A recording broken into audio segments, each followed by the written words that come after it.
Se los voy a decir sin rodeos. El 2020 fue el año más letal en la historia moderna de México. A los muertos que cada año dejan, por un lado, las graves enfermedades crónicas que padecemos, como la diabetes, la hipertensión o el cáncer, y a los que por otro lado deja la terrible violencia, que por más que pasan los años y sexenios, simplemente no cede. A todos ellos se suman ahora las muertes que deja la pandemia del coronavirus, el ya tristemente famoso COVID-19. Hoy, a poco más de un año de que se confirmara la primera muerte en México por este virus, vengo a adelantarles en exclusiva la cifra real de cuántas personas fallecieron en nuestro país. No es un cálculo, es el dato oficial que será público en julio. Pero más importante que eso, vengo a platicarles que aún con la nueva enfermedad, hay muertes que sí, que podrían haberse evitado. Quédense esta edición de ¿Cuál es la nota? Un espacio donde hablamos de datos, de hechos y también de derechos.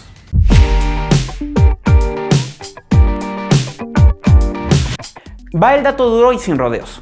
De acuerdo con lo que me dijo el director de estadística del INEGI, Edgar Vielma Orozco, en 2020 la cifra total de personas que fallecieron en México por cualquier motivo fue de 1.050.000 en números cerrados. Sí, así como lo oyen, más de 1.050.000 mexicanos murieron en nuestro país el año pasado. Significa que fallecieron en promedio 1 de cada 120 mexicanos. Para ponerlo en proporción, hasta antes del año pasado en México fallecían en promedio 750.000 personas por todas las causas. Es una cifra que se venía incrementando ligeramente por el crecimiento de la población y fenómenos como la violencia, pero nunca a estos niveles. INEGI estima, ya tomando en cuenta diversos parámetros, que en 2020 fallecieron 320.000 personas por encima del promedio, que no hubieran fallecido si no existiera la pandemia del coronavirus. Pero ahí viene lo interesante. Al cierre del año pasado, la cifra de muertos por COVID oficialmente era de casi 126.000 decesos, es decir, menos de la mitad de los que realmente murieron por encima del promedio. Y entonces, ¿de dónde salen los otros muertos? Y más importante, ¿son muchos o pocos? ¿Podría haberse evitado? Respondamos esto en 3 puntos clave. México entre los peores del mundo. Sí, amigos, aun cuando solo tomemos en cuenta las muertes confirmadas por coronavirus, que como ya vimos son la mitad de las que realmente han ocurrido, estamos entre los peores países del mundo. A nivel internacional, somos el tercer país con más muertes en total, solo detrás de Estados Unidos y de Brasil. Superamos en muertes a la India, país que se ubica en el 4º lugar, pero que tiene 10 veces más habitantes que México. Imagínense.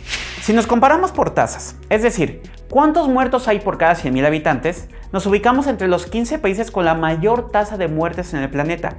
Y de hecho, somos el país con la mayor tasa de muertes en América Latina. Conclusión. Sí, en México se ha muerto más gente que en otros países desde que llegó la pandemia del COVID-19. Los otros muertos de la pandemia. Ya sabemos que los muertos confirmados por COVID en México son muchos, pero la cifra real de muertes es mayor.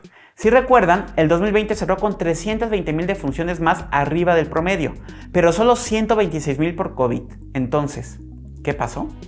La respuesta es que también subieron los decesos por otras enfermedades. Un análisis preliminar con corte a agosto de 2020 mostraba que las personas que murieron por padecimientos como diabetes, infartos o neumonía crecieron hasta 40% por encima del promedio. La pregunta es, ¿por qué? Y aquí hay varias hipótesis que según los expertos ameritarían una investigación profunda de la Secretaría de Salud, pero algunas posibilidades van desde casos de COVID que no alcanzaron a ser diagnosticados correctamente y donde se estableció que la causa de la muerte era por otra cosa, hasta gente que sí murió de diabetes u otra enfermedad, pero no recibió la atención médica que normalmente hubiera tenido, ya sea porque le dio miedo ir a un hospital por temor a contagiarse o porque no había uno disponible para atenderse, ya que estaban abocados al coronavirus. De hecho, un dato que puede ser revelador es que las muertes en casa el año pasado crecieron de 55 a 58%, es decir, subió la cifra de personas que falleció sin atención hospitalaria. Y sí, pudo ser menos peor. Y llegamos al punto clave. ¿Pudo evitarse este elevadísimo número de muertes? La respuesta contundente es que sí, aunque sencillo no era. Aquí algunos datos que lo sustentan. En los hospitales públicos como el IMSS, menos de la tercera parte de los que fallecieron fueron intubados y menos del 10% ingresaron a terapia intensiva. En los hospitales privados, el 80% de los que fallecieron tuvo la oportunidad de ser conectado a un ventilador y el 100% ingresó a terapia intensiva. En México, más del 40% de los fallecidos era de una escolaridad básica y coincidentemente es mayor la proporción de fallecidos con empleos con sueldos bajos o informales. Y sí, es verdad, las enfermedades crónicas que padecemos también explican en parte esto. El tener diabetes, por ejemplo, duplica la posibilidad de fallecer por COVID-19. ¿Qué nos dicen estos datos?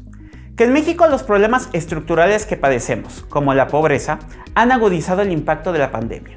Las muertes se concentran en aquellos menos favorecidos o en quienes no tienen para pagar una atención más especializada. La diabetes e hipertensión son más comunes en los sectores vulnerables de la población. Y no es lo mismo un diabético atendido en un hospital privado que uno en uno público. El gobierno federal ha presumido como un éxito el tener camas desocupadas en los hospitales públicos. Pero, ¿de qué sirve tener una cama en un hospital si no hay el recurso humano para darte la atención que necesitas? No estaba en manos de este gobierno solucionar estos problemas, no todos al menos.